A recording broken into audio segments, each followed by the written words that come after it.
Hello friends, welcome back to my channel. Friends, आज मैं बताने वाली हूँ ये ब्लाउज डिज़ाइन जो आप देख रहे हैं। एंड ये डिज़ाइन मैंने 30 साइज़ पे बनाया है। इस डिज़ाइन को 32 साइज़ पे एंड 34 साइज़ पे किस तरीके से कट करना है एंड कैसे बनाना है, तो ये सारी चीज़ें मैं इसमें क्लियर करने वाली हूँ। तो चलिए वीडियो स्टार्ट करते हैं। तो फ्रेंड्स, सबसे पहले हमें बेस वाले फैब्रिक को और मेन फैब्रिक को अपने साइज़ के अकॉर्डिंग कट कर लेना है। तो यहाँ पे मैंने दोनों फैब्रिक को अपने साइज़ के अकॉर्डिंग कट कर लिया है। ये साइज़ पे मैंने 30 साइज़ पे कट किया है। तो 32 एंड 34 साइज़ पे कैसे कट करना है वो भी मैं आपको बताऊँगी। तो सबसे पहले हमें ब्लाउज़ का लेंथ रखना है। तो ब्लाउज़ का लेंथ है 13.5 इंच। 1 इंच मैंने एक्स्ट्रा मार्जिन रख के इस तरीके से 14.5 इंच पे कट किया है। आपकी ब्लाउज़ की साइज़ जो भी हो, आपकी जो ब्लाउज़ का लेंथ होगा उसमें 1 इंच प्लस करके ही फैब्रिक को कट करेंगे। इसके बाद हम शोल्डर रखेंगे। तो शोल्डर का विड्थ है 6 इंच। 32 साइज़ हो या 34 साइज़ हो, उसके लिए हम नेक का विड्थ इतना ही रखेंगे, 6 इंच। अगर ज़्यादा आपको नेक का विड्थ चाहिए तो आप 6.3 इंच तक बढ़ा सकते हैं, इससे ज़्यादा नहीं बढ़ाएंगे। एंड आर्मोल रखेंगे। तो आर्मोल हम सेम ही रखेंगे, चाहे वो 32 साइज़ पे हो चाहे 34 साइज़ पे हो। तो आर्मोल हम 6 इंच रखेंगे। एंड नीचे वाली लाइन पे हम ब्लाउज़ का फिटिंग रखेंगे। तो मेरा 30 इंच है, उसके हिसाब से मैंने 30 इंच का चौथाई भाग लेना है। तो 7.5 इंच रखा है एंड 2 इंच हमने एक्स्ट्रा मार्जिन के लिए रखा है। इसी तरीके से आपका जो भी ब्लाउज़ का फिटिंग होगा उसका चौथाई भाग रखेंगे एंड 2 इंच एक्स्ट्रा मार्जिन के लिए रखेंगे। इसके बाद हम आर्मोल पे 1 इंच पे गुलाई देंगे। एंड गुलाई देते हुए हमें फैब्रिक को कट कर लेना है। मेन फैब्रिक को हम चारों तरफ से 1/2 इंच एक्स्ट्रा ही कट करेंगे। एंड इसके बाद हमें पूरे लेंथ से नीचे के साइड में आप देखेंगे तो मैंने फैब्रिक को कट किया है, तो उसका लेंथ मैंने 3 इंच रखा है। तो इस तरीके से जो भी आपकी ब्लाउज़ की साइज़ होगी, मीन्स की लेंथ होगा, उसमें 3 इंच ही इस तरीके से पट्टी कट करेंगे। पूरे लेंथ से 3 इंच पे पट्टी को कट कर लेंगे।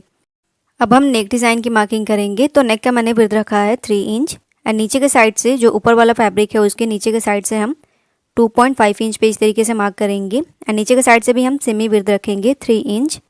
एंड इस तरीके से मार्क करके हमें स्ट्रेट लाइन ड्रॉ कर लेनी है। तो दोनों साइड से हम स्ट्रेट लाइन ड्रॉ करेंगे। अगर आपकी ब्लाउज़ की लेंथ ज़्यादा हो, नीचे के साइड से आप 3 इंच पे मार्क कर सकते हैं। एंड इसके बाद हम नेक डिज़ाइन की मार्किंग करेंगे। तो लाइन के हमें हाफ से ऊपर के साइड में इस तरीके से मार्क करते हुए हमें मटके का शेप दे देना है। तो इस तरीके से मैंने मटके का शेप देते हुए नेक डिज़ाइन की मैंने मार्किंग कर ली है। नीचे के साइड से मैंने 4 इंच पे मार्क किया है। आपको भी 4 इंच पे ही मार्क करना है, चाहे वो 32 साइज़ हो या 34 साइज़ हो। इससे ज़्यादा अगर आप मार्क करेंगे तो नीचे के साइड से चौड़ाई उसकी ज़्यादा हो जाएगी, तो इसलिए आप भी 4 इंच पे ही मार्क करेंगे। अब हमें नेक की same edge it marking fabric के दूसरे साइड पे करनी है। तो फैब्रिक को हम इस तरीके से फोल्ड करेंगे एंड इसको राइट साइड पे हमें फोल्ड करके नेक की सेम एज इट मार्किंग हमें दूसरे साइड पे भी कर लेनी है। फ्रेंड्स, एक चीज़ मैं आपको क्लियर करने वाली हूँ। ये मत सोचिएगा कि मैं 30 साइज़ पे बना रही हूँ, 32 एंड 34 साइज़ पे बता रही हूँ, तो इसे कंफ्यूज होने की ज़रूरत नहीं है। सेम पैटर्न से आपको 32 एंड 34 साइज़ पे बनेगा। ज़्यादा से ज़्यादा आपकी मार्किंग होगी तो वो चेस्ट की मार्किंग अलग होगी, मेरे से 2 या 1.5 इंच आपकी एक्स्ट्रा होगी बस। बाकी सेम इसी तरीके से कट करना है एंड मार्क करना है। तो इसमें कन्फ्यूज़न वाली बात नहीं है, आप एक बार ट्राई करके देखो। तो इस तरीके से मैंने मार्क करके दोनों फैब्रिक को कट कर लिया है। तो मेन फैब्रिक को भी मैंने कट कर लिया है। अब हम क्या करेंगे, मेन फैब्रिक को राइट साइड पे रखेंगे एंड उसके ऊपर हमें बेस वाले फैब्रिक को इस तरीके से रखना है। अच्छे से रखते हुए हम सेट करेंगे एंड सेट कर लेने के बाद हमें पिन अप कर लेना है। तो दोनों साइड पे हम पिन अप करके दोनों फैब्रिक को अटैच कर लेंगे।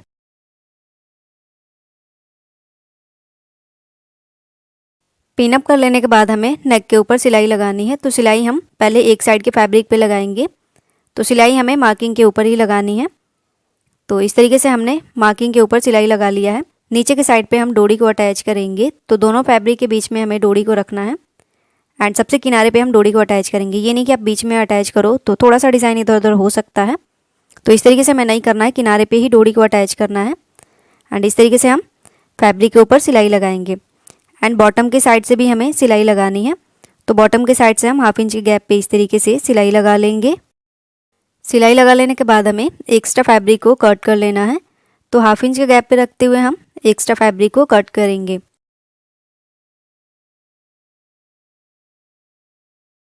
फैब्रिक को कट कर लेने के बाद हमें नेक के ऊपर कट्स लगाना है। तो सिलाई का ध्यान में रखते हुए हम कट्स लगाएंगे, सिलाई हमारी नहीं कटनी चाहिए। तो कट्स ये हम फिनिशिंग के लिए लगा रहे हैं। एंड कट्स लगाने के बाद हमें बेस वाले फैब्रिक को बैक के साइड में पलट के नेक को हमें सीधी साइड में पलट लेना है।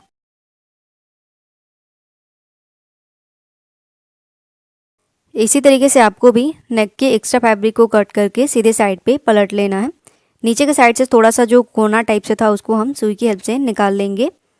एंड निकाल लेने के बाद हमें इसको प्रेस कर लेना है।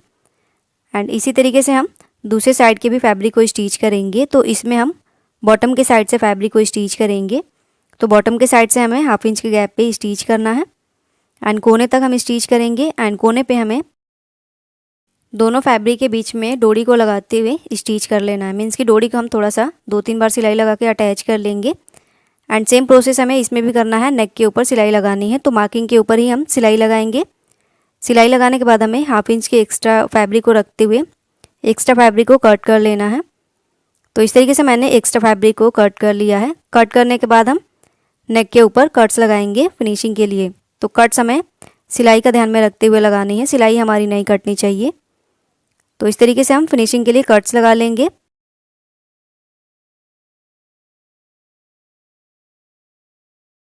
अब हमें नेक को सीधी साइड में पलटना है। तो बेस वाले फैब्रिक को बैक की साइड में पलट के नेक को हम सीधी साइड में पलट लेंगे।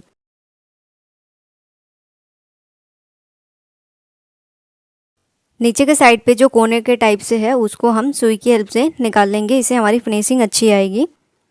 एंड इस तरीके से फैब्रिक को निकालते हुए हम इसके ऊपर आयरन कर लेंगे।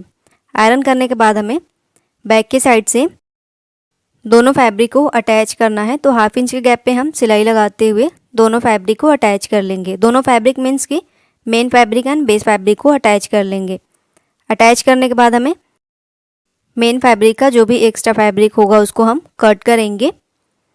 तो कट टू कट हमें कट करना है। तो इस तरीके से मैंने एक साइड के फैब्रिक को कट कर लिया है। कट करने के बाद हमें बैक के साइड से बैक की टक्स को लगानी है। तो शोल्डर के बीच से हम फैब्रिक को फोल्ड करेंगे और नीचे के साइड से 4 इंच की लेंथ पे बैक की टक्स को लगा लेंगे। तो ये टक्स आपको सेम लगानी है, चाहे वो 32 पे हो या चाहे 34 साइज पे हो। 4 इंच के लेंथ पे ही हम टक्स को लगाएंगे। एक साइड के नेक को मैंने कंप्लीट कर लिया है। इसी तरीके से दूसरे साइड के भी फैब्रिक को लेंगे एंड इसमें भी हमें दोनों फैब्रिक को अटैच करना है। तो main fabric and base fabric को अटैच करेंगे। तो 1/2 इंच के गैप पे हम सिलाई लगाते हुए दोनों फैब्रिक को अटैच कर लेंगे। तो फैब्रिक को मैंने अटैच कर लिया है। एक्स्ट्रा फैब्रिक को इसमें भी हम कट टू कट कर लेंगे। एक्स्ट्रा फैब्रिक कट करने के बाद हमें बैक के टक्स को लगानी है। तो शोल्डर के बीच से हम सेम उसी तरीके से फोल्ड करेंगे एंड फोल्ड करने के बाद हम नीचे के साइड से 4 इंच की लेंथ पे बैक के टक्स को लगा लेंगे। इस तरीके से मैंने दूसरे साइड पे भी टक्स को लगा लिया है। आप देख सकते हैं दोनों फैब्रिक हमें इस तरीके से रखना है। एंड अब हम नीचे के साइड में जो पट्टी को कट किए थे उसको लेना है एंड मेन वाले फैब्रिक को हम राइट साइड पे रखेंगे एंड उसके ऊपर हमें बेस वाले फैब्रिक को रख के अच्छे से सेट कर लेना है। एंड सेट करने के बाद हम नीचे के साइड से 1/2 इंच के गैप पे सिलाई लगाएंगे। तो इस तरीके से आपको भी 1/2 इंच के गैप पे सिलाई लगा लेनी है। एक साइड पे सिलाई लगाने के बाद हमें दूसरे साइड पे भी सेम इसी तरीके से 1/2 इंच के गैप पे सिलाई लगा लेनी है। फैब्रिक को अंदर के साइड से निकालते हुए इसको हम सीधी साइड में पलट लेंगे। तो यहाँ पे आप देख सकते हैं मैंने इसको सीधी साइड में पलट लिया है। पलट लेने के बाद हम अच्छे से इसको दोनों साइड से अच्छे से निकाल लेंगे। मीन्स की जो अंदर की साइड में फैब्रिक रह जाएगा उसको हम निकाल लेंगे एंड अच्छे से निकाल के हमें इसके ऊपर आयरन कर लेना है। बेल टाइप से जो हमने बनाया है इसके ऊपर आयरन कर लिया है। इसके बाद हम ब्लाउज़ के दोनों पल्ले को लेंगे। तो इसको स्टिच करने से पहले हम लटकन को बना लेंगे। तो यहाँ पे मैंने 4x4 इंच का 2 फैब्रिक लिया है। तो फैब्रिक को हमें बीच से तिरछे में फोल्ड करना है एंड बीच में हम डोरी को रखेंगे एंड नीचे के साइड से फोल्ड करके हम इसके ऊपर सिलाई लगा लेंगे। सिलाई लगाने के बाद हमें एक्स्ट्रा फैब्रिक को कट कर लेना है एंड कट करने के बाद हम इसको सीधी साइड में पलट लेंगे। तो इस तरीके से हमारा लटकन बन जाएगा एंड सेम इसी तरीके से हम दूसरे वाले लटकन को भी स्टिच कर लेंगे। दूसरे वाले लटकन को भी मैंने स्टिच करके पलट लिया है। पलट लेने के बाद हम ब्लाउज़ के दोनों पल्ले को लेंगे एंड बीच में हम इसको बांध लेंगे। मीन्स की डोरी से हम इसको बांध लेंगे। तो हमारा ये जो पल्ला है इधर उधर नहीं खिसकेगा स्टिच करते टाइम। तो इसलिए हम बीच में इसको सिक्योर कर लेंगे एंड अब हम नीचे साइड में जो बेल्ट को बनाया था उसको हम इसके ऊपर रखेंगे। नीचे के साइड से सेट करके हम पिन अप कर लेंगे। तो दोनों साइड पे हम पिन अप करेंगे। फैब्रिक के ऊपर ज़्यादा नीचे वाला जो पट्टी है उसको ज़्यादा नहीं चढ़ानी है, इससे हमारा ब्लाउज़ का लेंथ कम हो जाएगा। तो इसलिए हम स्टिच करने लायक ही फैब्रिक को सेट करके पिन अप करेंगे। ओके।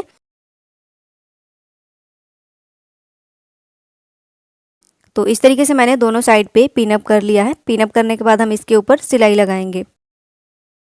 तो फ्रेंड्स सिलाई हमें किनारे पे ही लगानी है एंड इस तरीके से सिलाई लगाएंगे एंड कोना जो है उस पर हम लॉक कर लेंगे सिलाई को एंड इस तरीके से दूसरे कोने पे भी सिलाई को लॉक करते हुए हम पूरे फैब्रिक में सिलाई लगा लेंगे। सिलाई लगाने के बाद हमें एक्स्ट्रा फैब्रिक जो लगे उसको हमें कट कर लेना है। तो इस तरीके से मैंने ब्लाउज़ के डिज़ाइन को रेडी कर लिया है। तो इसी पैटर्न से आप 32 साइज़ एंड 34 साइज़ के डिज़ाइन को भी बनाएंगे।